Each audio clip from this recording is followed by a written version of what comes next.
I love the whole experience. The whole experience was beautiful. I think that everybody should do it, honestly.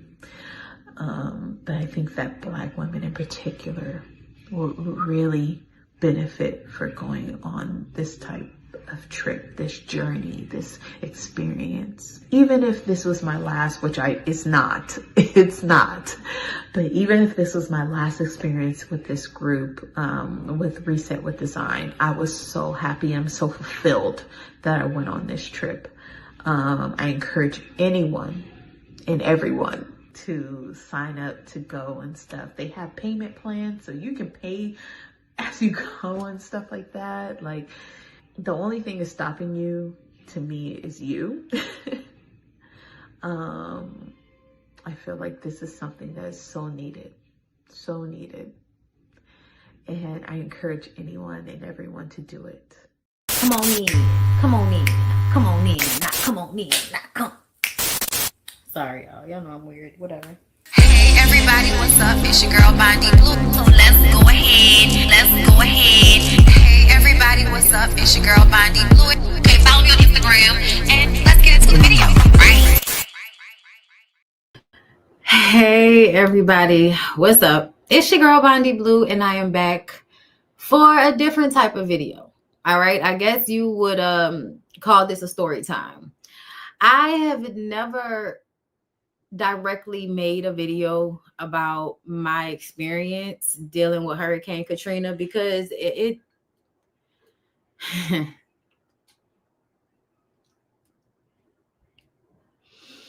how do I explain this? What we lost. I went back and looked through some pictures before I even started. And that's why I was like, oh my God, why did I tell people I was going to do this? Because it's so hard to talk about. Like, it is really, really hard to talk about. First of all, I did not watch any of the documentaries. Okay. I didn't watch any of the documentaries because it is hard to revisit. It's hard to see video. It's hard to see pictures. It's hard to remember what it was like. It's hard to remember what it was like. And is my mic on? Okay, thank you. Thank you for telling me, because I forgot. I'm telling y'all, doing this video has been stressing me out. The thought of doing this video, getting ready for this video, has been really difficult. So I'm really trying to pull it together for everybody because it's just hard. And I removed myself from that time in my life because it was so dark. And it was like, I don't even know how to explain it except for like excruciating pain every day for a long time. For like a full, like literally, I think I might have stopped feeling so depressed when I went away to Atlanta when I went to college. And you get a whole new set of experiences to focus on. But the interim, the time between August 20th today, you know what I'm saying? That's why I wanted to do it today, because I feel like this is the day that we decided we were leaving. I want to explain that my experience was not everybody's experience, but it was a very specific type of experience. So first of all, this is me back then. Me and my mom at our church. If it'll hold up. First of all, it's at my mom's hair salon. This is at my mom's hair salon. I had a full weave in. Okay. I had my Louis Vuitton bag, different time. Okay. Okay. This is me. One of the pictures I was able to get. The only pictures that last are Polaroids. The only pictures that last are Polaroids. I had so many pictures like this in a huge book. I had a huge book full of all of my pictures from everything. Gone. So this book is from my mom's hair salon,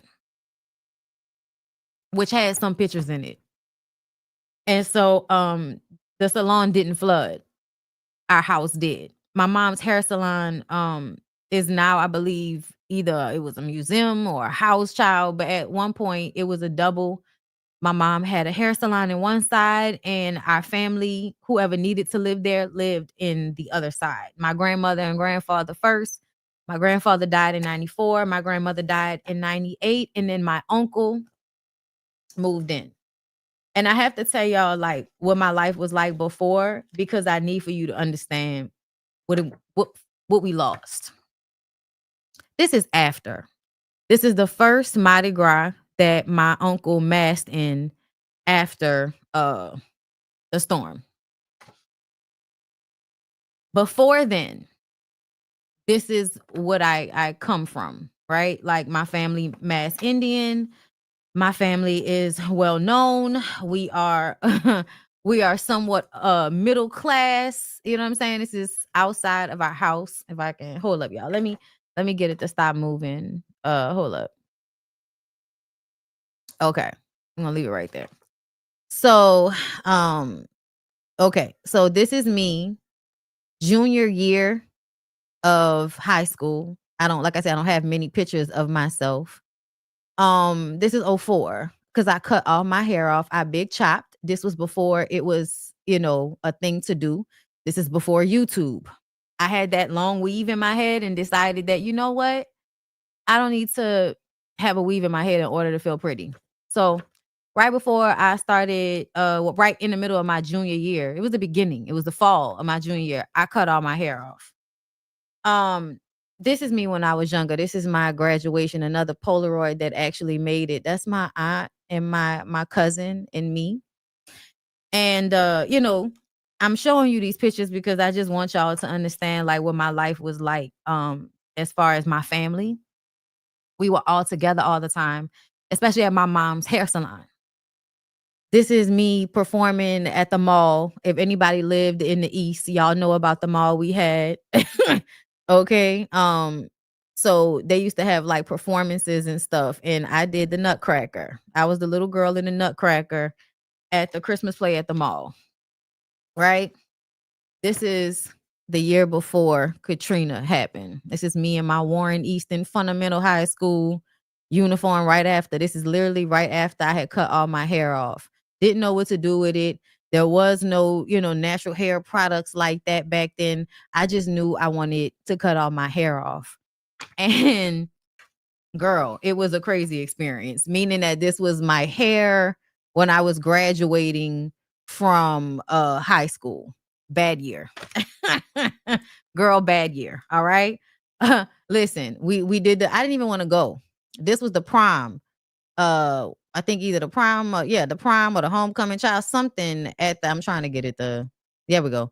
After after Katrina happened and I was at Zachary High School, the people that I did hang around were also from New Orleans. That was my clique at the time. A lot of us were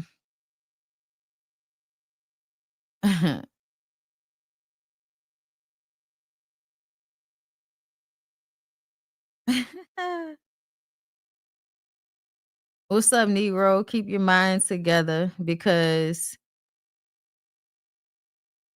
if your girl gonna try to mess over you, she don't deserve you. This is somebody like this was somebody wrote on the back of my picture because of what I was going through at the time. So the weekend before the storm. The weekend before the storm was like that was our first week back in school. I had done my school shopping. I'm stepping at Easton fly as fuck this year. Okay, this is class of 06. We going into our senior year. And already, y'all, I have been through a lot. Already, when we get to this point, I have already been through a lot. Y'all have heard me talk about what my household was like. Y'all have heard me talk about what happened at Xavier Prep when I had to leave Xavier Prep because of what happened there and the whole being gay thing.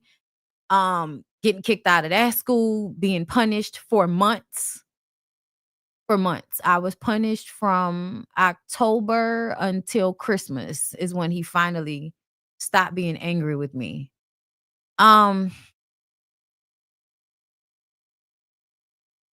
So that was kind of traumatizing for a little while to get out of that. I had a girlfriend the entire time all of this was happening, and that relationship was very much my family, knows that we're together. People are asking me about it. We don't want to talk about it. The shit that happened at prep, I got severely punished for that, but that was also I'm not raising no lesbian conversation. So the punishment for school was also punishment for them being embarrassed that the school knew that I was gay. So when I went to Easton was a regular high school in comparison to prep to me. When I went to Easton, all Mr. Ed, the principal, cared about was making sure the girls wasn't pregnant or on a stripper pole and the boys wasn't bringing guns into the school. That's all Mr. Ed was really worrying about.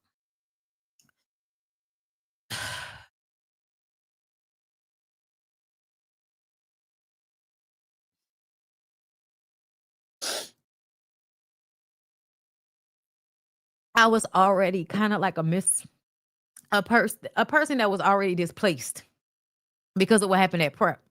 When I went to Easton, I was coming to Easton in there, halfway through the sophomore year. Halfway through sophomore year, I'm at Easton and I'm out at Easton at this point. I'm not talking to people as much because at this point, my girlfriend has to stay away. So there's a creeping around that happens when she comes to pick me up from school a lot, at the bus stop, and we walk and we go to my mom's shop. So my life is already kind of a lot. It's already hard.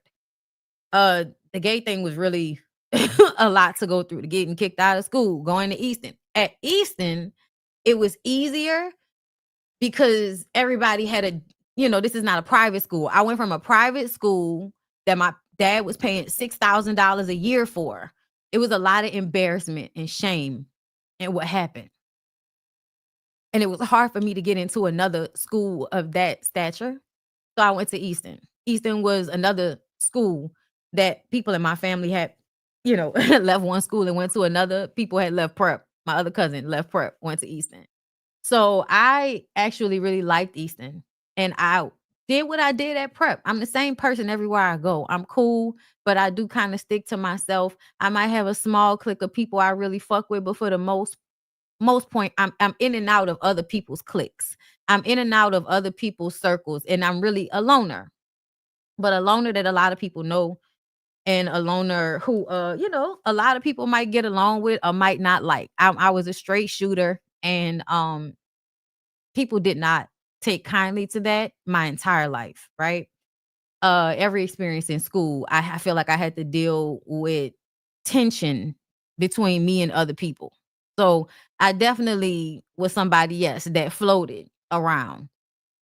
And shout out to the girls that I was cool with, because it was so funny. I feel like I had more genuine relationships with the girls at Easton, the ones I fucked with, than I did at prep, except for a handful of people. A handful of people at prep I love to this day, and other people I just, listen, it is what it is. I hate when people act like, oh, they don't remember how they felt in high school, and I'm like, stop bullshitting. Like, y'all remember that shit. Anyway, we ain't that fucking old. So anyway, Easton was like a reprieve at some point for me. I only got in trouble. I got in one fight, The girl was about to beat my ass, but I ain't give a fuck. The adrenaline was running. I ain't give a fuck. I don't know who you talking to. And I've always been one of those people that I don't give a fuck if I win or I lose. We still gonna fight.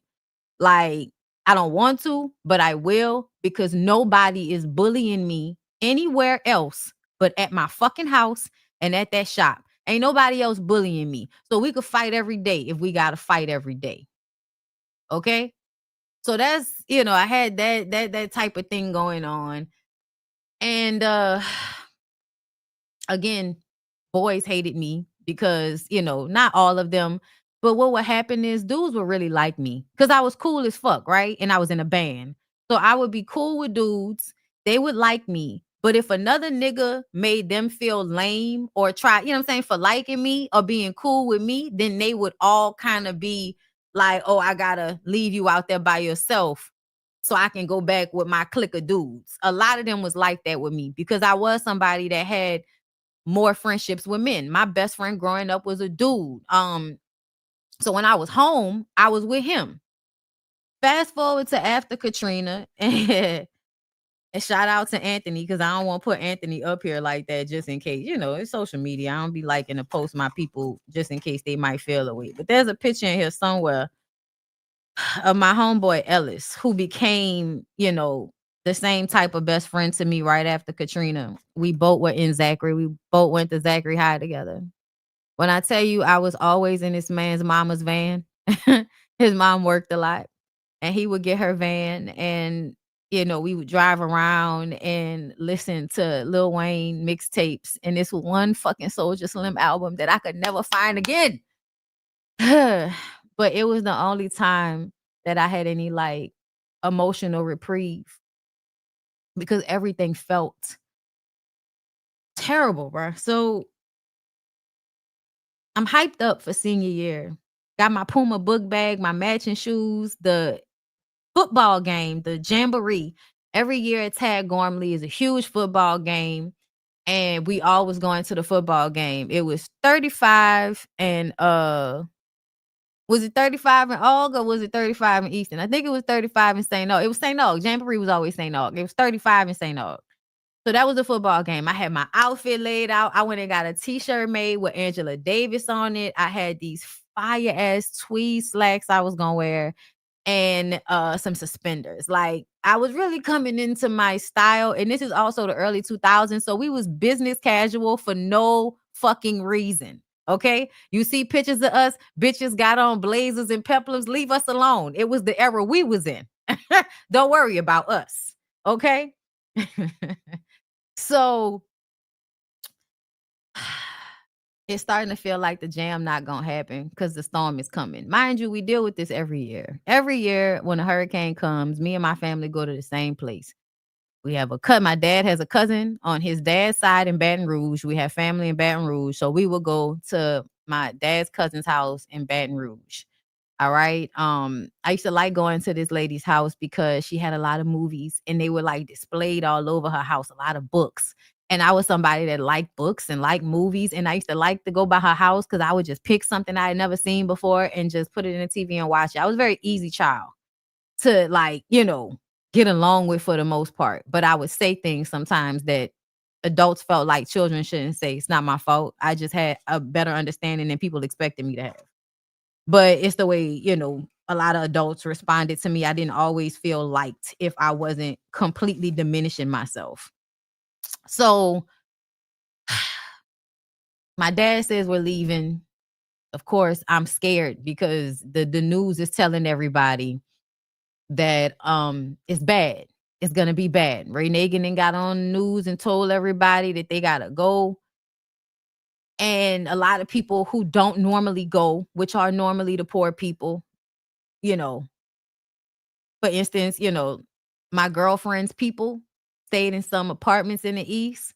They didn't want to leave at first. And I made her leave with our mutual. We have a mutual friend that I grew up with that really she became friends with because of me. She really did create these bonds with my family and friends to the point that it felt like they were no longer my family and friends. They were her family and friends. It's something I really didn't realize.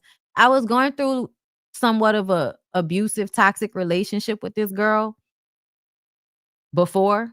So the summer before I not the summer, the school year before, I cheated on her. And the reason why I say that is because I feel like, man, I'm fucking 15, bro. Get out of my face. I don't think people are supposed to be monogamous at 15, bitch. Okay, hold up. I'm not gonna put Toya up here like that. Just in case. But Toya was the girl that I cheated on her with, who stayed down the street from me. Toya would walk to my house with ice cream in the middle of the night and stand next to my fucking window and talk to me for an hour. Like, I ain't gonna lie, she macked on me hella hard. Okay, and she was so pretty, and she was somebody that a lot of people like. She went to Abramson, and I actually met her because I did a play. Me and a bunch of the girls from Easton used to do plays outside of the school. And we did a play about HIV and all of that at and this was at the time when house real big, car real big, belly real big, everything. Bruh, shout out to that clique. Shout out to the Easton girls, you know, Brittany and Makiba and like that Darshell. Shout out to that whole clique, because I them girls really like fuck with me at Easton, and I fucked with them. And it was sometimes difficult to find people that weren't outright just trying to be mean and humble me all of the time. And I really did appreciate them. Also, shout out to Kentrice. Okay, shout out to Treese and them. Okay, shout out to the girls on the basketball team at Easton that I naturally hung around because I had to find the gay girls. Where are the gay girls at Easton? All of these hoes are obviously already getting dick. This is not my crew. Where are the Gold Star lesbians? Okay, because at this time the girls is fucking. Okay, so shout out to them girls. We used to do plays. This girl, I see this girl, me and this girl start talking. Toya, you know, putting all of this pressure. So I ended up cheating on the main girlfriend that I had been with since the summer after 9th grade. So that really kind of was taking place at the same time as the storm thing was happening, because we broke up, then got back together over the summer. I felt bad. And so I was trying to fix it. And it was hard to try to fix it because Toya stayed real close by my house. She caught me. She read my cell phone. This is the beginning of cell phones, y'all. My Nokia. She read the text messages in my Nokia. This is like the second time she didn't caught me talking to another girl. And the truth of the matter is, I should have been able to talk to other girls, bro. We're in high school. I'm not supposed to be held down to you, bitch. But this is the type of relationships we used to seeing. And both of us are used to seeing toxic relationships, okay? And toxic relationships that are both straight and gay. Okay. We had adults around us that, you know, we were seeing the relationships and we were mimicking them. Okay. But that was like my, you know, one of my first big loves and all of that. So me cheating on her again in this way, like me actually like, you know, smashing, for lack of a better term, with this girl. Oh my God. She was just so upset about this. So I got beat up a little bit. I got beat up. The girl pretended that her arm got broke so that she wouldn't get beat up. Like, we was just all trying not to get beat up at this time. Okay. So is it my internet or yours? Y'all, am I good? Am I still good? Thumbs up me.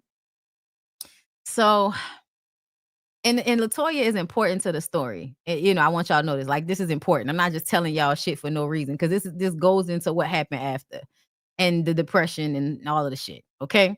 So we made up, we got back together. I'm still talking to Toya though. Not as much, but I am still talking to her. So when Katrina happened, I'm telling my girlfriend, you have to leave. I know, listen, she has not lived with her mom like that frequently most of her life. Like, she was living with her mom at the time, but when we first got together, she wasn't really living with her mom. She was going back and forth between her grandmothers.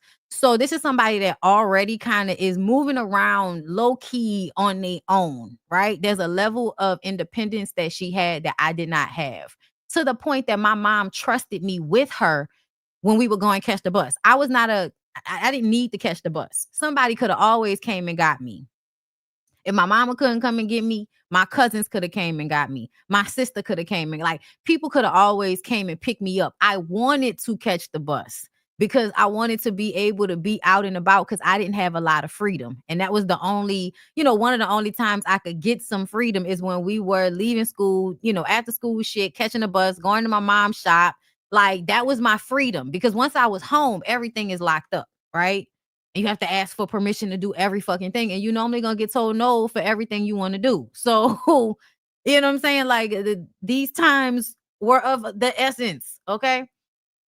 So I told her to leave. She leaves. She left with one of our friends. We leave. We was in a little bit of traffic, but we left with my sister and my niece and me and my mom. And we leave and we go to my dad's cousin's house. And I'm gonna just tell you, my sister and my dad do not get along. So she stayed there for a few days and then she left and went to Atlanta, I believe, or went to Texas. Child, my sister's story is her own story, but she was there with us just when we were escaping. That's what it felt like. It felt like we were escaping. It was a lot of traffic. But we left relatively early, so we beat most of the real long traffic that people ended up sitting in. My dad was always very dependable and aware of the shit that was going on. So he was always a couple of steps ahead, something I've definitely learned from him.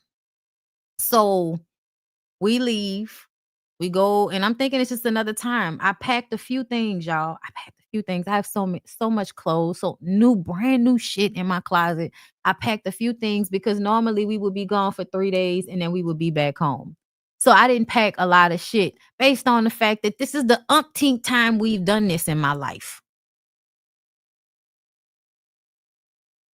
We get there, I think it was Saturday or Sunday. And it's still raining in Baton Rouge. Okay. So Baton Rouge may not be getting the most damage or the most of, the bulk of the hurricane, but it was still raining. It was still raining for days, it felt like. And we were just all sitting in front of the television and watching it. And then when it was over,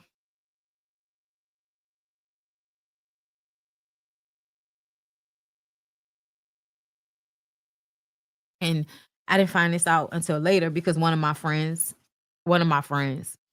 was actually, I believe, at Charity Hospital at the time, because a lot of people went to find higher ground. And she's the one that told me this story. She said, I was looking out the window and it was sunny outside the morning after, a lot of debris, but it was sunny outside after. And then we heard a boom. And then the street started to flood.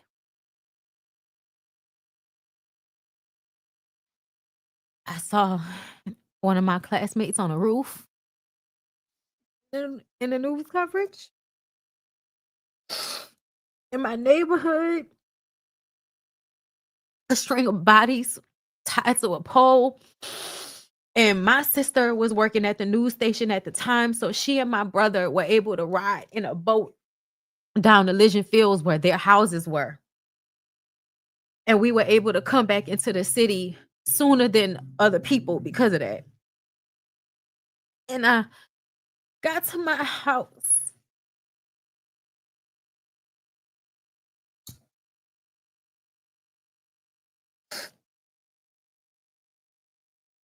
Everything. Everything.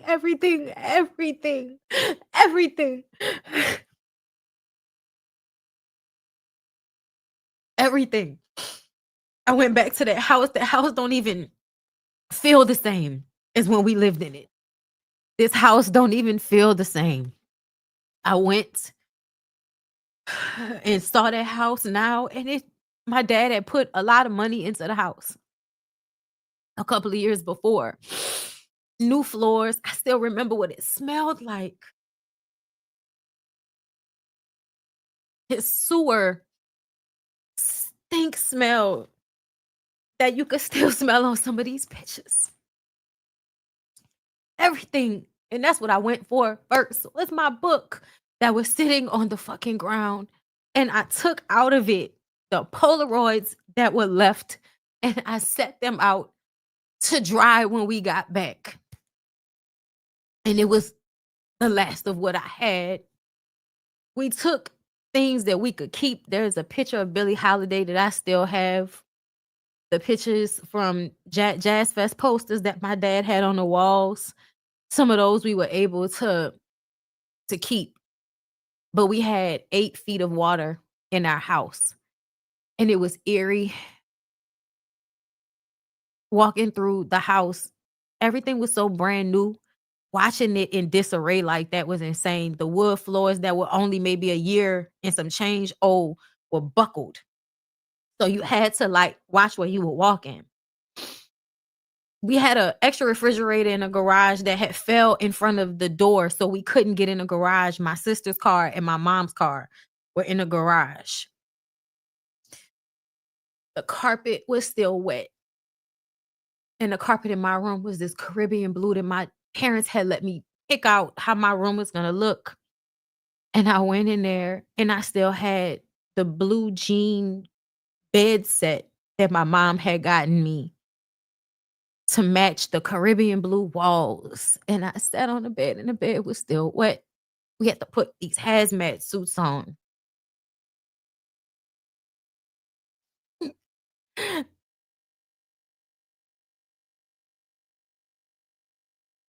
Jewelry, clothes, pictures, Valentine's Day gifts that my dad would give me every year. Always like a teddy bear or something with some chocolate. He was really good with the gifts. And all of it, I used to keep on the back of my bed, and everything was just soaked. And the smell, it took a long time to get that smell out of my nose. It felt so eerie because like chairs were still sitting up on the back legs and shit. My parents, huge California king size wooden bed was moved. Like it was just all of these very eerie things. My mom's furs that I thought I was gonna inherit were ruined. All of my Mardi Gras Indian costumes that I had throughout the years. All of my papa's work gone. The only things that I still had left of people. I have been losing people so frequently my entire life. Like my grandfather, like my dad's dad died, I believe, in like 1990 or something. I remember being at the funeral, even though I was like a toddler. My grandfather I was close to died when I was 6. I remember being with him. I remember spending time with him. My grandmother, who I was very close with, died in 1998. One of my aunts I was very close with died the same year my niece was born, premature. Katrina happened and we were all over the place. We had a very close-knit family, and we couldn't find my uncle for a while. The difference in being able to see people every week, every other day, to not seeing them for months, sometimes years before we were able to see each other all at the same time. Like some of my cousins, because they went to Atlanta, they were further away. I didn't see them like for another year or two. And I would see them, all the time beforehand. So it was just really hard in general. But because of the shit I was going through in my relationship at the time, and this is why when people try to act like the things you go through in high school is just kid shit, I hate that, because this is what was happening to me at the time, and how I was feeling affected how I was able to get through what I was going through. New Orleans was a different place before. New Orleans was a different place before. After, it has never been the same again. We have never been able to get back what we had. And I mean, the events that we went to, like the super fair, like, and people would name shit because I'm spacing right now, but it was so much stuff that we used to do and that we had that was just for us. Even when festivals came around and they were crowded, but not crowded like it is now, like, it is very weird. Also, this was like a time where my dad was still like tight with a lot of politicians. So, us in general, our life in general was like, call somebody, we got tickets. Call somebody, you get a situation that needed to go away. You know what I'm saying? Like, as far, get tickets, little small shit on your record. My dad knows the right people. You can get the shit expunged, like all kind of stuff. Like, our life was like in general set up in a way that being displaced was extremely traumatic. I went to a school where it was primarily white people, and some of the Black people I encountered, I felt they did not like themselves because they were like a minority in a way that we weren't in New Orleans. I had never experienced white people like so freely calling each other nigga and all of this type of stuff. Um, and I understood how people saw us. I was accused of stealing from my job at Cold Stone. I think I might have been still in high school. I can't remember exactly. My memory is fuzzy about that time, but I remember being happy I got a job, getting to that job, working that job, having that one of the managers not really like me, and then coming into work one day, the police are there, and I'm so confused. I have no idea what's happening. I'm telling stories out of order because I just need, for y'all to like get what it was like after. That was another traumatic thing that happened to me. They called the police on me and my dad had to talk to somebody. And my dad talked to the person and then he handed me the phone back and was like, just go and don't come back here again. Um, that was really like terrible. That was really terrible. I would never steal from anybody. That's just not a thing. I stole one time from the corner store when I was a kid.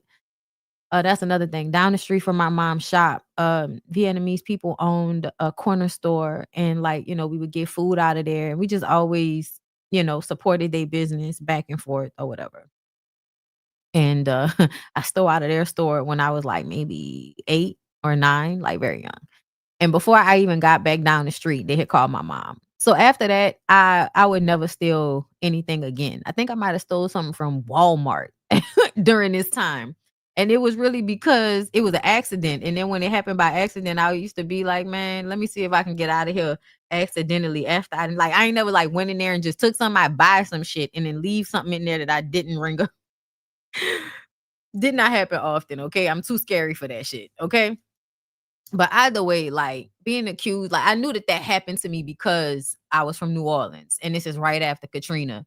And they just assumed that if money was coming up short off the register, that it must have been me. But I was like hearing that the shit had already happened. And I didn't think they understood.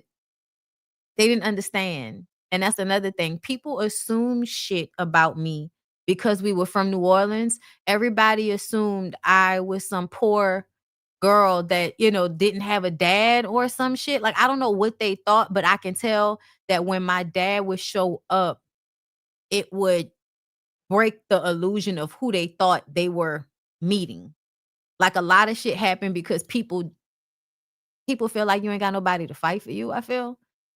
And when it came to shit like that, my dad was gonna show up because he couldn't stand racism. Like, like he couldn't stand shit like that. And he knew that that's what that was about. And he told him, he was like, if you have her on video stealing something, you better be ready to go to court because I'm gonna sue the shit out of you. And they backed down. But I've never been able to go back to that Cold Stone again. And honestly didn't want to go to any Cold Stone in fear that he also owned that one. Not because I was scared of being in his store, but because I would never want to give him the money. But at that time I was, you know, trying to get out. So a lot of the things that happened, it was just like I was in a daze. I was in a daze a lot. But anyways, we ended up getting kicked out of my dad's cousin's house. I don't know what they were arguing about, but I really just thought she was tired of having us in her house. Even though she was a single woman and she had room, it is hard to have other people in your house for an extended period of time. And I'm not exactly sure what the issue was, but I didn't like how she handled us. One day we got up and we went to another family member's house. And when we came outside, she had thrown all of the food my dad had bought in a box and threw the box outside the house. And I just remember seeing that and just being like, why would you do something like that? It was realizing people who you were made to think cared about you because they were family would throw you out on the fucking street. So we went to another family member's house and y'all, I'm a sensitive person. So I didn't like going in all of these different people's houses like that. Cause some people's houses felt dark to me. Um, like some people's houses just, I didn't want to stay there. Um, and so we ended up at another family member's house. And this is an easier situation, but this was also like a view into seeing inside of other people's houses that we all knew my dad was a functioning alcoholic, but you don't know how bad other people are until you in the house and you watch them get up at 7 o'clock in the morning and, you know, fix themselves a drink before they go to work. And then you like, damn, I guess my nigga ain't that bad, huh? And then in October, so that was going on. And it was just like every day going to school, being in a daze, waiting until we were gonna get into a house. So it was very uncomfortable. And then the money that we use to get into a house so quickly because you have to sell your house, you have to, insurance money. A lot of shit was taking way longer. Then I mean, we only did like the emergency food stamps thing for a little while. My dad was very much, I don't want to be on anybody's handout shit. So he used the money from my college fund to pay for the house and furniture. And we were set back up by October. I think we were in that house on October 6th. And we went into that in my room. I was laying on the floor. It was something that I had done when we had renovated the old house because the carpet, it was such a plush carpet. Like when we redid our house, this was a status symbol that my dad was making really great money, even after retiring from the job he had had since he was 18 years old. My dad was a retiree since I was like 12 or 13. He was highly decorated at his job and he quit because they were about to sun him in some type of way and he wasn't going to take that. So he retired. So he retired when I was 12 or 13 and then Katrina happened when I was 17, 2005, 17. So my dad was doing really well and the house at that point was like a sign of that. So us laying on that carpet was like a moment. And then when we did it in the new house and I laid on the carpet, I said, it's not as nice.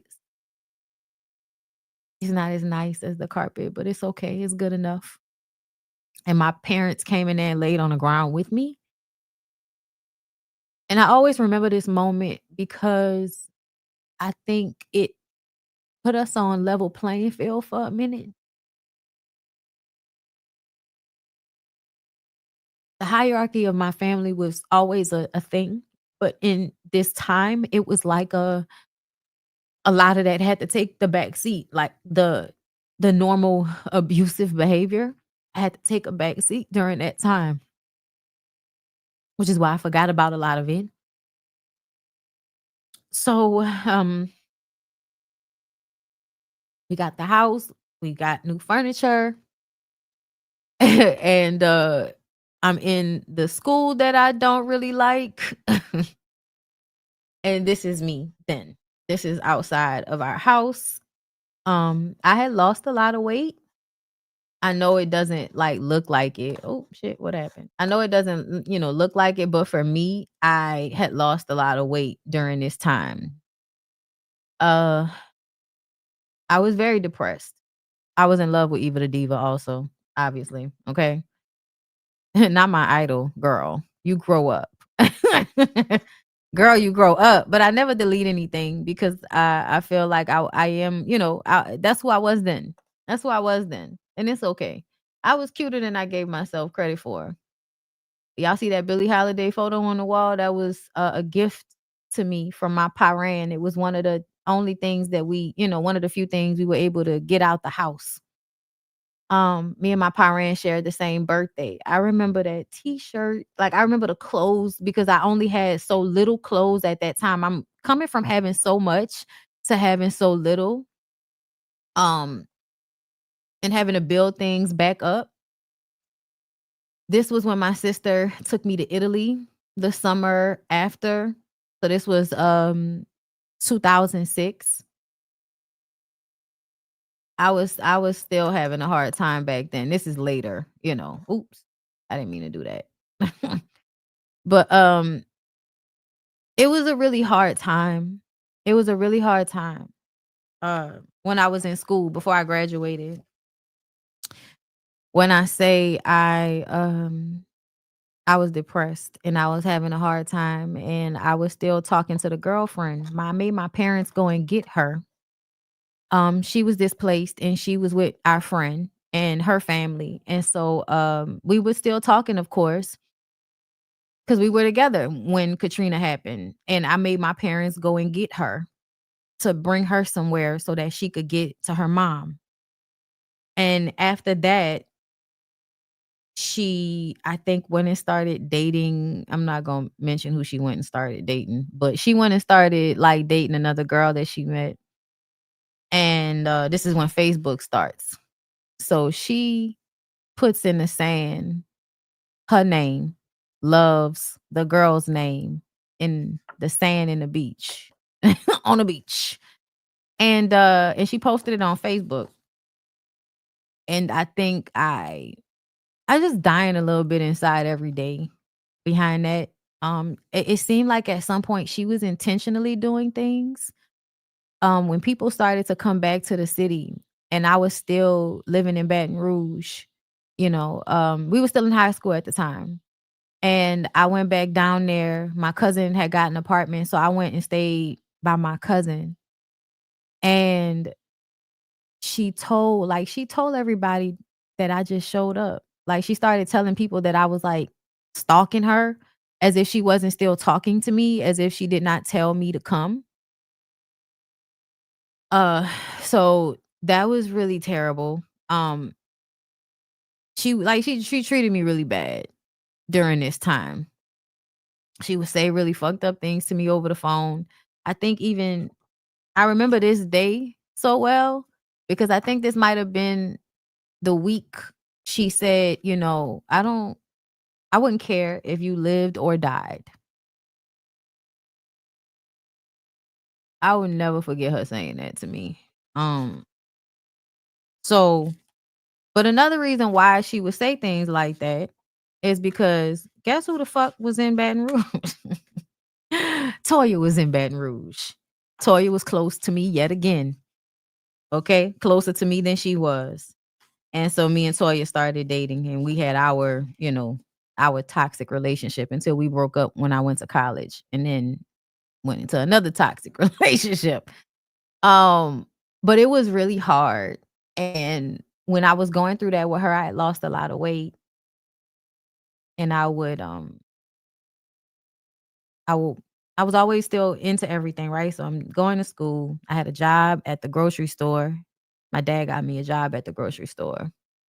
And I would come home and I would do NyQuil, go to sleep after I took a shower. Like, I just wanted to sleep all the time. And I wasn't eating. And my dad was the cook in our family. So the first thing he noticed is that I wasn't eating. And he didn't know how to say that to me. My dad, had his ways about him, but he never commented on my body. Like, never comment. Once I went through the period stage, there was a separation. Like, he needed to have a wall up between us. And I understood because it was like, you're becoming a young woman and I need to give you the space to do that. So some things are gonna be you and your mom. And I'm gonna be on like the outskirts guarding you, is what it felt like. But when somebody is also the problem and they don't recognize how they are the problem, um, that's very hard to deal with. Very, very hard to deal with. But he says to me, I don't know what's going on with you, but your clothes are falling off of you. He said, your clothes are falling off of you. And I don't know what you need to do, but I need you to get it together. And at the time, I was going through it in a way that I didn't realize it was showing. Like, I didn't realize I was just going through it. I was just I thought I was doing well. Like, I thought I was, I was still keeping my grades up for the most part. I was taking AP courses at Zachary. Like, I was still doing, I did a play. You know what I'm saying? Like, I was still doing shit. But I could not help the ache and the sadness that I felt every single day. And me being in that relationship with her at that time meant that I kept reaching for her to make me feel normal again, because she was a part of the normal. She was a part of the before. And we're all going through a hard time right now. So I don't even blame her for this, right? I don't blame her for the way she treated me back then, because we were all going through a really hard time and it shows up in different ways with different people. I didn't have the luxury of spazzing out physically the way some people did, fighting and all of that shit. I didn't have that luxury. So, and I say that's a luxury because I feel like people don't realize how much of a luxury it is for you to feel free enough to feel like you could just be hitting people and spazzing the fuck out and it's all good. I don't care if you think you win in every fight. The way repercussions were always in my mind, it kept me from doing a lot of shit. So that is why I kind of resorted to the NyQuil way of life, because I can't fight everybody. And people were mean and people were rude. And I was me. And I was also used to that to some extent. So I remember, like, that's the reason why the person wrote on the back of the picture to stop letting people disrespect me like that. Because everybody was there, like, who was around me knew about what was going on. My friends and shit at the time. And my dad was just like, get your shit together. And my mom was like, if she don't pull it together, then I'm gonna get her somebody to talk to, instead of getting me somebody to talk to. I didn't have anybody to talk to about it. I think I might have cried one good time. One good time right after I cried. And after that, I don't know if there were more tears because of what I had lost or because it kind of centered on that relationship so much. I didn't know what I was feeling pain about. I didn't know what the pain was coming from. It was just always there. I was really down during that time. And like I said, the shit with the ice cream place with the Cold Stone situation happened, and the relationship shit happens, and the friendships that I formed, they're starting to change as I'm getting ready to go to college. And I go away to college and I am still dealing with a lot of depression. I didn't end up going to the school I wanted to go to. I tried to get into NYU for the theater program. I went to New York. I auditioned. I had already done the New York Film Academy the summer before. What was that? The summer 03, 04? One of those. I think it was no. That was the summer 05. That was the summer before. Yeah, that was the summer of 05, y'all. I'm sorry. That was the summer before. Shit, so much stuff happened. My uncle passed away, and the day of his funeral, I left and got on a flight to go to New York to spend the summer with my sister. I babysat for Soledad O'Brien in upper New York, in the northern area of New York.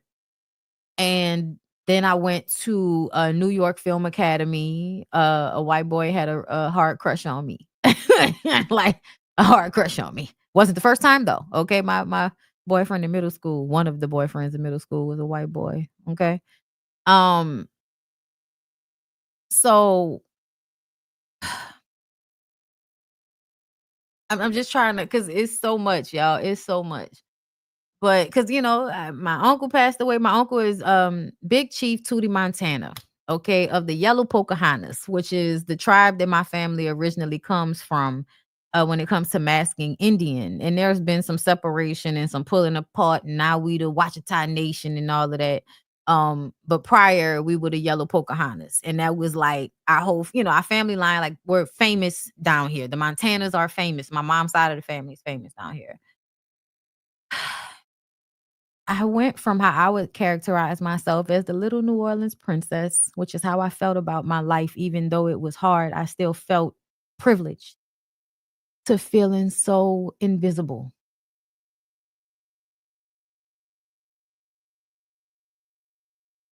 I felt invisible.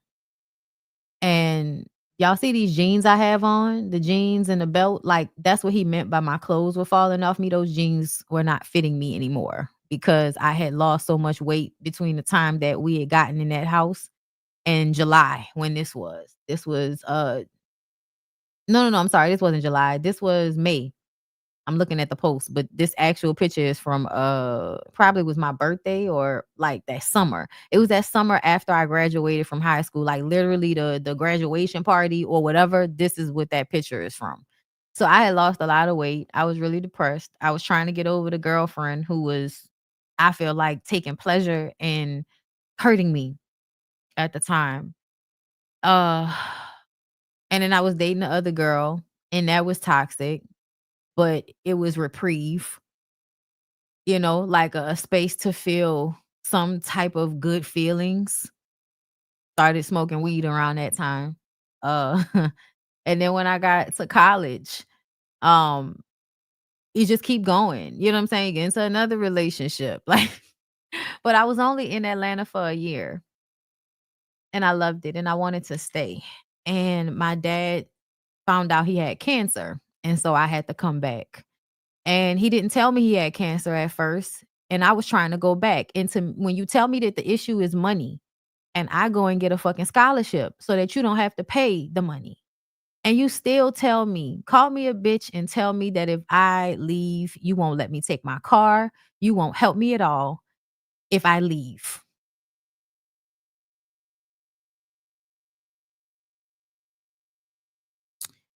And so now I am forced to leave the relationship that I was having a really good time. Yeah, I auditioned for the theater program at NYU, but I didn't get in. Uh did you regret the move? Yes. I didn't want to leave. I was in a new relationship. I really loved that person. That person stayed in my life for a long time, way longer than they should have, because I couldn't see the relationship clearly because of everything that was already going on. Anything that felt good to me at that time, I was running with, and then that relationship felt really good to me. I was getting back into theater. Like, y'all, at every school, I'm always trying to get back into acting. So get back on stage. So I was doing plays, working behind the scenes. Like, I was trying to get my footing in Atlanta. And then he made me come back. And I had to leave her. And that was another keep taking shit from me. And now even the freedom that I had when I was in Atlanta, I don't have now because I have to live with you. So that means I have to come inside when you want me to come inside. And I went from basically taking care of myself and dictating what I did every day to now I have to deal with you telling me what to do every fucking day. So I leave. I transferred from LSU. I stayed at LSU for 1 year. This is where I met my husband. But I stayed at LSU for 1 year. It's so funny. There's a picture in here of the girl and my husband, I think, in the same picture at the same time because they were at the same party.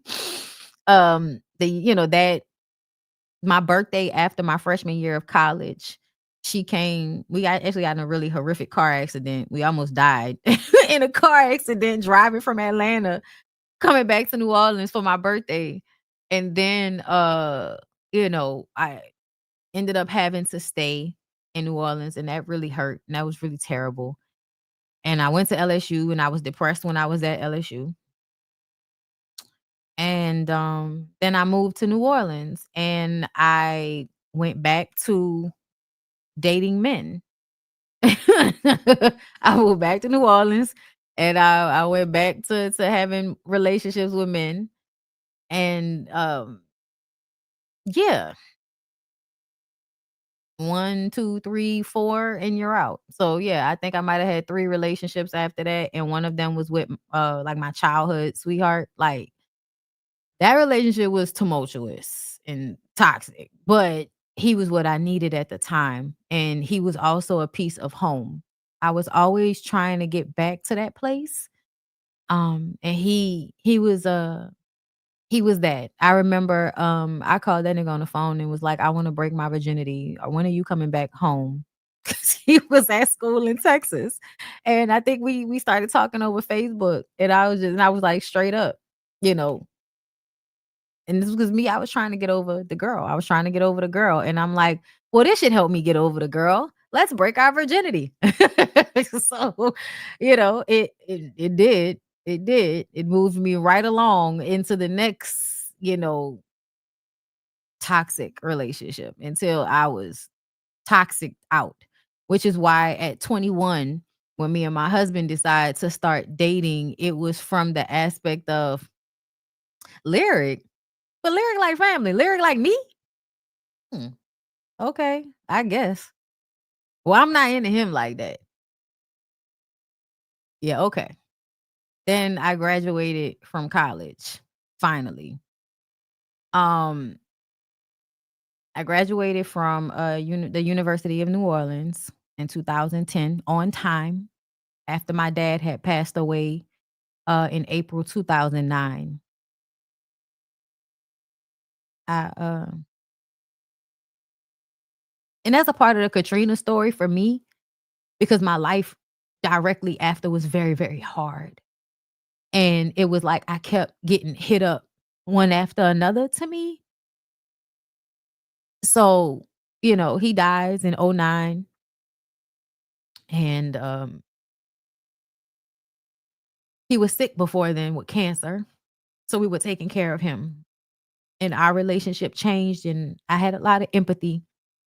I used to be just scared and angry with him all the time. I was scared, and then I was angry with him all the time. And then he was sick. And because he was able to get us comfortable again so quickly, that scored that nigga mad brownie points. So a lot of the things that were happening before kind of got pushed to the back of our minds until they started happening again. Until the talking down and the blowing up and the being jealous and territorial about everything. I mean, even the way he fought with me about leaving drew a wedge. But my dad was very persistent. He helped me move, gave me my first gun. He called every week. And then I went out there to spend time with him. And it was the last time.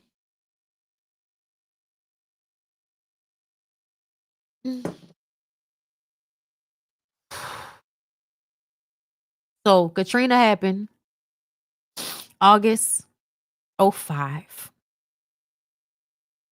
My dad dies April 2009. It's barely 4 years. And it felt like every time I was getting some type of stability, something would keep fucking happening. I don't have the pictures of my dad that I have are on altars because I don't have a lot of and also like in general, my dad did not he didn't like to take pictures. He was the person that was always taking the pictures. That's another reason why I don't have a lot of pictures of him. I have pictures of him from that party. So this is before me and Lyric got in a relationship, but this was the first day that Lyric and I met. That's Lyric in the background. Let me see if I can find one of my dad. Child. I was the Little Mermaid for real. Okay. Y'all see me combing my hair with a fork. That's my Auntie Toki. She really lived into my, leaned into my delusions about myself. So shout out to her. Okay. That's Lyric and Jermaine. This is my main clique. Ellis, Anthony, and Ray Issa. These were my people that I was fucking with real heavy. And I thank them for who they were to me at that time. I always loved them because of who they were to me at that time. I really value kindness in people because people weren't often kind to me. So I definitely valued that from people, and especially when I was experiencing that. But most of the pictures of my dad are on my altars. So they're around. I'm trying to see because there is one. Good Toya. And I don't throw away shit. If I have it, I don't throw it away. Child, you can't really see her face like that, Toya. Like, this is me when I was a kid. Like, me and my little doll, my little Cabbage Patch Kid doll. My room was packed. We were cleaning out my room. My room was packed with shit. I was really one of them kids, ain't shit ass girlfriends. Okay. Me and my sister, my niece, me, Anthony, the group. Yeah, child. I think most of the pictures I have. Look a Lyric coming and eating up all the food. Yeah, no, this is Lyric and the girlfriend sitting in the same picture at the same. Girl, my life. Okay, look, shout out to the Spadonis. Okay, listen, shout out to the Spadonis. Old pictures. That was my graduation from my graduation from kindergarten. Yeah, I don't think I have any pictures of my dad. Latoya, I got a picture of Latoya's little sister in here. Dominique. Why do I have so many pictures of Dominique? Y'all, why do I have so many pictures of Dominique in here? Somebody tell Dominique I got too many pictures of him in this album. This was from my I think it was my 18th birthday. I think it was my 18th birthday. Yeah. That was when I broke my virginity and all of that. Graduated from high school. Okay. I was still depressed. I was graduating from high school, still depressed, bitch. Hold up. Let me see. Hold up. Y'all like the video if y'all enjoying this long ass story time.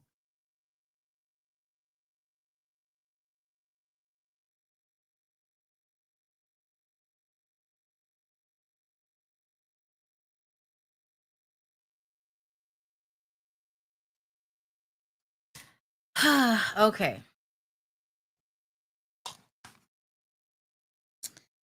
All right. So this is Jerome. This is my dad. This is the person that they said I look the most like. You don't play with niggas named Jerome, just in case you didn't know. It's my grandmother, one of the only pictures I still have of my mama Marcel.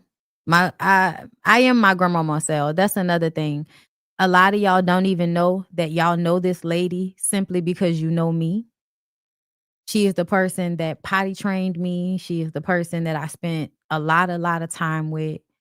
My mom would drop me off to her before I started preschool. And I spent, like, this is when grandmothers watch the children, okay? I'm not saying y'all should do that now, but this is from when grandmothers watched the children. And this was her coming into my mama's shop, probably to curse my mama out about something. But that was Mama Momo Cell. I loved her. That was my girl. And it's just another example of, look at me. This is the graduation, right? Look at there's an aquarium, there's a washing machine and dryer, like the Little Mermaid food tray. Like, this is back before we redid the house. This is when I was really young. So the room was still pink back then. And you can't see it's him and my mama at the graduation. It's a bad picture, but you know how you keep pictures back in the day. But yeah, that's what I mean by he wasn't he wasn't in a lot of the pictures because he was always taking them. Okay. But my dad threw huge birthday parties for me and for his friends. Like I said, me and my parent, which is my godfather, we have the same birthday. God rest his soul. He walked me down the aisle when I got married. And I had a beautiful but hard life. I feel like my life was and has been until recently a lot of high highs and low lows. And do y'all know the worst thing about all of this? Like for real, like outside of losing everything, y'all, I knew it was gonna happen. And so the fear sat with me until it happened. I used to have dreams about it. They told us in like middle school that New Orleans sat in a bowl. They told us. And once they told us, it never left me. It never left me. Almost like like a part of me already knew it had happened. And I remember after 1996, the energy had shifted. And I remember saying it's never going to be the same.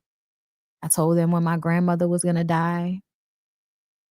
I would just feel, when I was very young, I was able to feel the shifts that were about to happen. The weekend before Katrina actually happened, I was walking to the corner store with my girlfriend down Dwyer. And it was so quiet. Anybody that knows anything about that area of the east down Dwyer, it's marshland. It's marshland. There are houses on one side of the street and it's a lot of grass and wooded area. And I remember it being so quiet. Like all of the insects had left already. I would never forget it because it was just, I was like, why is it so quiet? Like, I really remember feeling the darkness that was looming the weekend before. I could feel it. And it was just, to have one of your biggest fears happen and then to live through so many catastrophic events thereafter has been extremely hard for me. I don't know if I would call myself clairvoyant, but I absolutely dreamt about it, knew it was going to happen before it happened. It was my biggest fear. If somebody had asked me what my biggest fear was, that New Orleans will eventually flood, that was my biggest fear. And I remember I would have dreams about it, like Water World. There was a movie back in the day, I've talked to y'all about this before, with Kevin Costner, and it was like a whole bunch of pirates living on boats. And when I heard some people's explanations about how they felt after Katrina, feeling like a pirate, Mario the Entertainer said that shit today. And that's what it felt like. Felt like, and that dream persists too. Like that dream is grown. I don't know about y'all, but I sometimes go back to some of the same places in my dreams. I dream a lot about not have finished school. Like I still have more classes to take or something. I don't know what that's about, but I dream about being on boats all the time, like living in a world that's full of water and having to actually live on boats and then moving from boats to boats to boats. That, like, I have that dream often, like to the point that I think at some point the futuristic version of it was us getting into these like tube compartments and being shot from one boat to the next boat. And this is how like everybody's traveling and living and moving around now. That dream always stays with me because I think I went back there a few times. There's always a school that I go back to in my dreams sometimes. I'm always running. Like there's always something to be running from. And a lot of the times I dream about running from things and having to make sure that I brought my side of the family with me. And then checking in with the others to make sure they're okay as well. My cousin Matoki is always the person that I call in these dreams, but I have these dreams more often than you would think because I remember them all the time. And I remember we're always running. Sometimes we're like literally on huge cruise ships running from something. And it's a lot of anxiety because there's always something coming. Even now, living in this house now, like I go back and forth about the fact that I want to sell it and I want to leave, and the fact that I find so much comfort in having a place that is mine because of how often I have been displaced. And I know it's time to move and it's time to go. And I feel like that's what I'm being told. But it's so hard for me to actually do.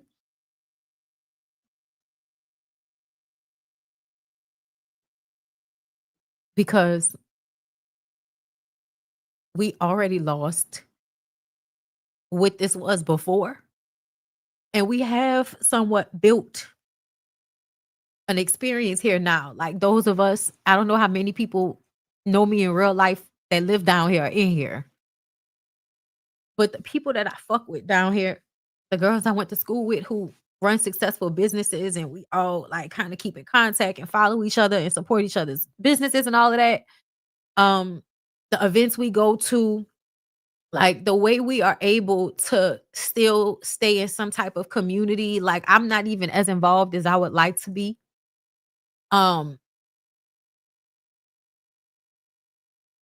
But the girls like at Easton are always doing like stuff for the community and helping. And, like I see those of us that are still trying to hold this together and trying to hold down our memory of this place because it often feels like we're fighting people for it.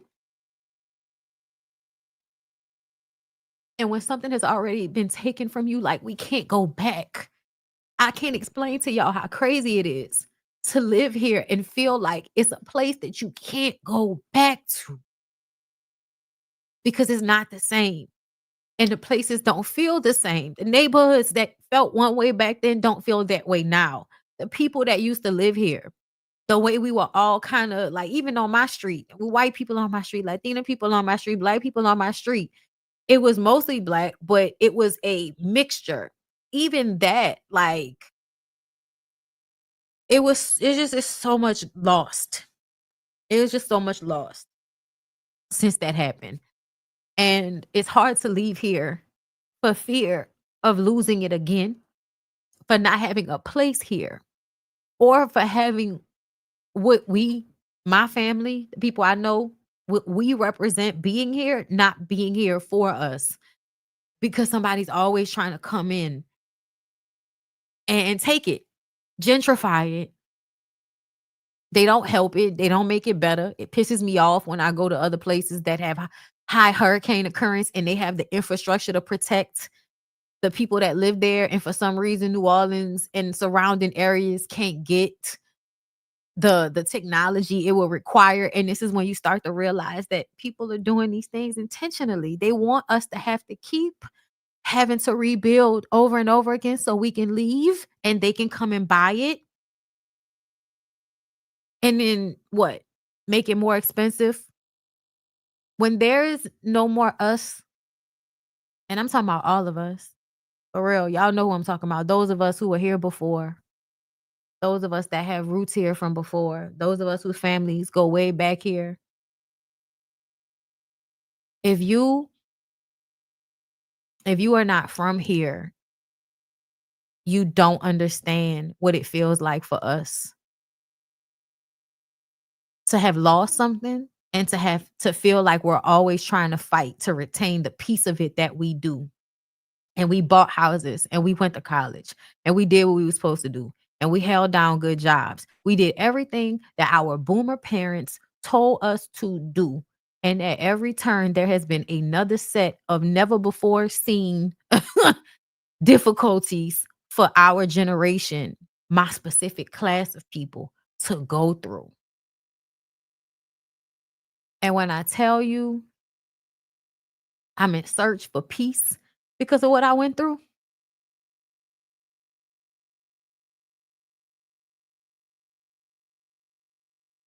I may not have a lot, but what I do have, I find a lot of peace in.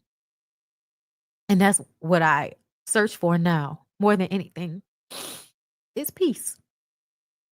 And not like, some unrealistic peace. I could take everyday trials and tribulations, y'all, but I would really like to be done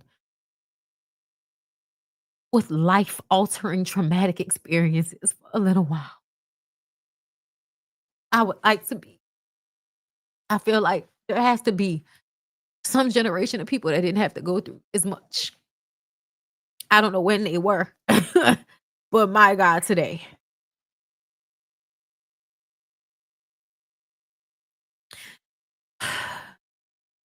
Peace is not always having to run.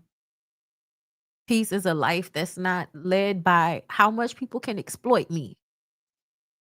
Peace is nature.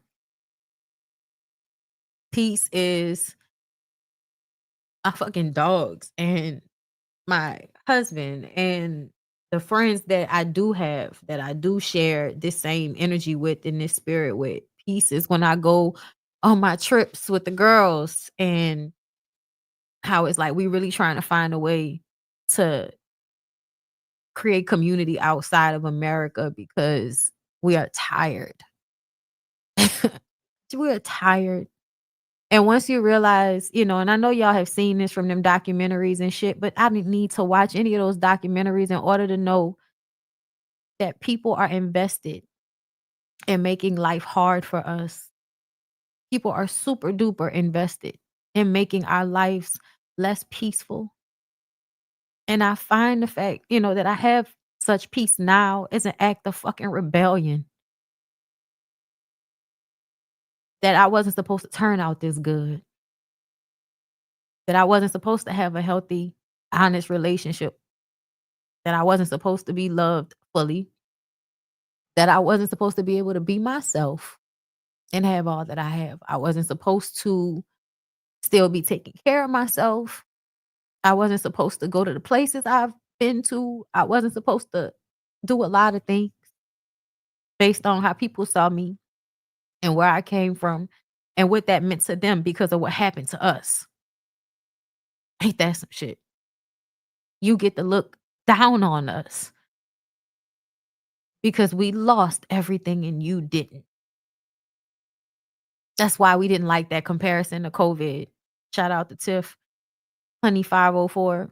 We didn't like that comparison at all because COVID felt like reprieve. It was sad. But the house I live in today is the same house I lived in when COVID happened. It's not the same. It's not. It was really hard. I'm gonna just say that. But I did get past it eventually. And I think I have done most of the work since I quit my job because I had time to actually sit still and realize where my discomfort was coming from when I didn't have a place to place it. Right? I feel like I was carrying, and I'm always carrying the ache, the pain. Like I'm always carrying it, but I don't let it control me. And I don't let it dictate my life. If anything, it makes me search for everything good that I can get in this life because of how hard it's already been. Um, I'm grateful. I'm grateful a lot. I'm grateful for still having my mom. I'm grateful for meeting a person like my husband. I am grateful for the family that I have, and we still try to do shit together. We still try to be here for one another. Like, we still try to hold on. Those of us like that do, you know, it took a minute for us to find our way back to each other, but we consistently find our way back to each other. And I really love my family, all of my family. I think we are, I think we are really amazing people. And I had cousins that was in jail when Katrina happened. We didn't know where they were. You know, life has fucking lifed for a lot of us. And, a lot of us are still doing well, though. A lot of us are still doing really good in spite of all the things we've been through. And, I'm still proud. I'm proud of me. I'm proud of everybody who graduated class of 06. Everybody that had to keep living their lives, keep going to school, keep working, because that was very hard to go through with no help. And it wasn't a time when Black people was in a therapy like that, especially not our brand of Black people. New Orleans is a special place, and the niggas are special. And they wasn't really into therapy. And they wasn't really, there was a lot of shit. We party. We deal with stress by drinking and partying. We don't talk. And when we do talk, we running game. We telling a story. But we don't talk about the things that really hurt us like that. We keep them inside for the most part. And so, it was hard to deal with just because we was already set up to not emotionally deal with things. We already set up like that. And then having to go through something so heavy and not having, you know what I'm saying? Like, not having a way to deal with it, not having anybody show you how to deal with it, and having to deal with it alone. It made it really, really hard. And I don't blame my parents and the elders, because, like, they had never experienced anything like that either. So it was extremely hard for everybody, and everybody was just doing the best they could day by day. And it was just something that I don't think I'll ever really not be hurt from. Graduating from UNO on time is a feat. Oh yeah, yeah. Let me see if I could find a picture from my graduation. I'm gonna just show y'all. Let me see if I could find, oh yeah, shout out to Tiff for this. Tiffany was sending me pictures that she had from when we was in school. That's me on the end, y'all. Yes, that is me on the end. Yeah, man. This is me at our junior class picnic. Like I was out. Listen, I was listen, Linda, listen. Don't play with her. Okay? Was always that girl, gonna forever be that girl. Do you hear me? Where's the photos? Let me see, because I gotta amazing. Okay, let me see. Graduation.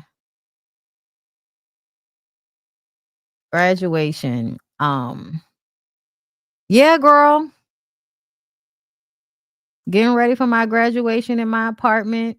My auntie Toki, my mom, my homeboy Jamal. There's Lyric and Jermaine and Rhea and my cousin Matoki, who I told y'all about. Okay. But yes, Lyric was at my graduation. This is literally the night that me and Lyric, I guess you would call, fell in love with each other in a way. But that's when our relationship started.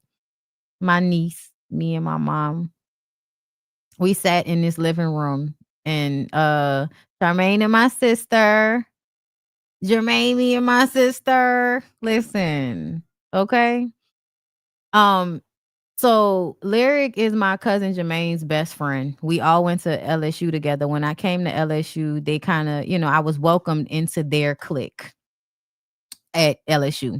And all of the Black kids hung out together at LSU. Okay. So a lot of us know each other. Okay. And I was only there for 1 year. I didn't like Baton Rouge. I don't like the energy of Baton Rouge, so I really wanted to get back home. Even if home wasn't all the way back, I would rather be back home than in Baton Rouge. That's how I felt. And they would come visit me. They would come visit me. At the time, Lyric had a girlfriend. So whenever him and Jermaine's now wife, Rhea, would come down to New Orleans from Baton Rouge, they would spend time with me. They would come to my apartment. We would eat. We would have a good time. And so we kind of grew a friendship from then on. And yeah, one day we would smoking and talking, and he made me laugh. And I felt good sitting next to him and me and my mom. I remember this night I went into my bedroom and I was like, Ma, I think I really like Lyric. She said, I think I really like Lyric too. And so is the story, right? So is the story. My cousin is also my favorite cousin. Like, I know my other cousin's gonna be mad when I say that. I love y'all. Y'all know I love y'all, but y'all know me and Jermaine is bookends. Y'all know me and Jermaine is bookends. Okay, stop playing. But yeah, y'all, I was definitely doing my best and living my life and trying to keep going. And I did. And here we are today. Here we are today. And I think I'm doing good. I ain't gonna lie. I'm not even halfway through this incredible ride, but I kind of think I'm doing an incredible job. Okay, listen. Shout out to Black Thought. All right. Yeah. My real name is Brittany, but not spelled like that. Just gonna read some of y'all super chats and I'm gonna get off here.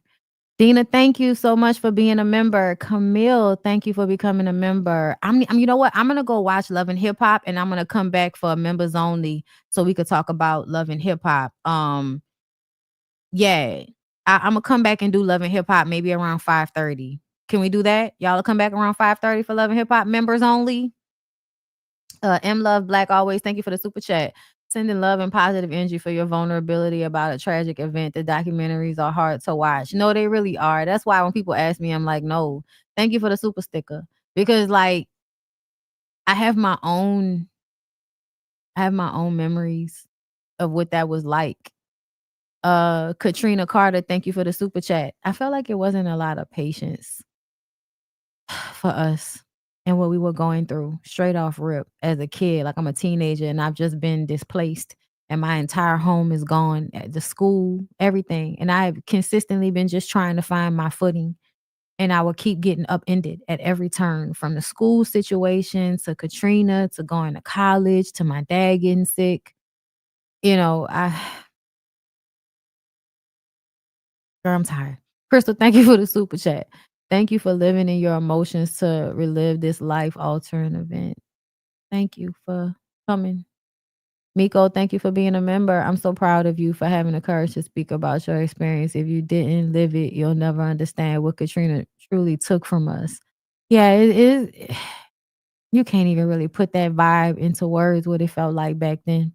This is breaking. Thank you, Dina. This is breaking my heart, but I can't look away. Thanks for sharing such a personal part of yourself. Y'all are welcome. Kimi Kim, thank you for the super chat. Thank you for sharing your story with us. You are a light, and I'm glad that you are still shining bright through all of this. Thank you. Chelsea, thank you for being a member. Bondi, to see you vulnerable like this during this time reminded me of when your channel back in August a few years ago was taken but came back. Yeah, that was hard as well. It's like another time. I was so grateful that was able to get fixed for me. It really did make me feel like my steps were ordered. That's why I don't know why people think I don't I believe in God, y'all. Okay, I do. Queen RN, thank you for the super chat. Thank you for sharing your story. Thank you for your joy you bring to your support. Thank you. And that's another thing, y'all. Like I had a really tight community with my church. Like growing up, like I grew up Catholic. I didn't realize that people didn't like categorize Catholicism as Christianity. That was very weird to me. Because I grew up going to St. Peter Claver Catholic Church and also St. James Methodist Church, which was right across the street. The pastor from St. James married me. He's the same pastor that married my parents. So yeah, no, y'all, like I think it's when we have these conversations about religion, sometimes I get so frustrated because people automatically assume that if you don't feel how they feel about something or you take a different approach, that it means that you don't have the information or you weren't raised in something. And I had like that picture I showed you of me and my mom hugging. That was like when I did my rites of passage. Like my church actually did shit with us as Black kids. Like we had rites of passage. The men, like the boys and the girls, had rites of passage and things that we were taught about how to be as people through my church. Our church was very Afrocentric, even as a Catholic church. So like my upbringing was different. And being outside of the New Orleans bubble was extremely jarring. Peace to Mateo. Thank you for being a member. You are a resilient, strong human being. There is a reason you have this platform. Telling your story will encourage others to fight and keep going too. I hope so. Only one Adrian, thank you for being a member for 44 months. I'm working on climate change in the Black community for my thesis. Can I email you later to ask you questions about the city and state responses? You can, but I don't know how much I'm gonna remember. Like my memory is very foggy. About around that time, I'm sure I'm leaving so much shit out that somebody else could be like, "You don't remember when this happened?" And I'm gonna be like, "Girl, no." I just remember, like, I let my emotions carry me through telling y'all this story because it's so much. Self-made, thank you for the super chat. Yeah, I had a friend in college from New Orleans while in college in Chicago. It really affected a lot of people. Yeah. J Ray, thank you for the super chat. Thanks for telling your story, Bondy. I get your recitation. It's a deep topic. Uh did you mean resistance? Or is recitation a recitation, bitch? I need to look, I need to go read. It's a deep topic and nobody wants to relive that. It's especially being the government haven't gotten better with these situations, unfortunately. No, they haven't. They haven't. And it was crazy. Because before that, we thought we lived somewhere that wouldn't let anything like that happen to us. We couldn't like understand why the fuck are we still seeing people down there. And then it was hot as a motherfucker. The people that died in the dome, the people that got raped in the dome, a lot of things happen. And that's why I didn't tell that side of the story because that wasn't my story. So that's why, I wanted to be very careful about how I talked about this because everybody's experience of Katrina is different. And I feel like this is just mine. And I think mine wasn't the worst. And I've heard stories that were far worse than mine. But that's why, I have such a love-hate relationship with my dad because my dad, and my mom, like my mom sold her shop. Like, it was a lot that went into creating stability for us, but they did it. And I'm always appreciative and love my parents for me not having to have a harder life because of the choices that they made. Um Yeah, autocorrect is gagging us. Oh, because girl, I was just about to say, like, bitch, is that a word I don't know? Okay, I think that's all of them. But anyway, y'all, that's all I got. Thank y'all so much for coming and listening. I really didn't even expect this many people to come in and listen to this because I know it's sad and it's a lot. But I actually feel lighter in talking about it. I don't talk about it a lot. So I appreciate the opportunity to be listened to and supported by y'all in this space. So thank you. And I'm done. I'm going to go reservation. There we go. I'm going to go. Okay, look, I'm going to go and, get my life together, so to speak. And I'm gonna come back for Love and Hip Hop Atlanta so we can, get into something else. You know what I mean? Because I need to come back and change up the energy. So thank you to everybody that came through. I'll come through tomorrow. Ladies First panel, of course, is on Jamie's channel tomorrow, but I will come through and do a BondyBlue show with y'all before then. So thank y'all again for coming through, and I will see y'all in the next one. Peace out.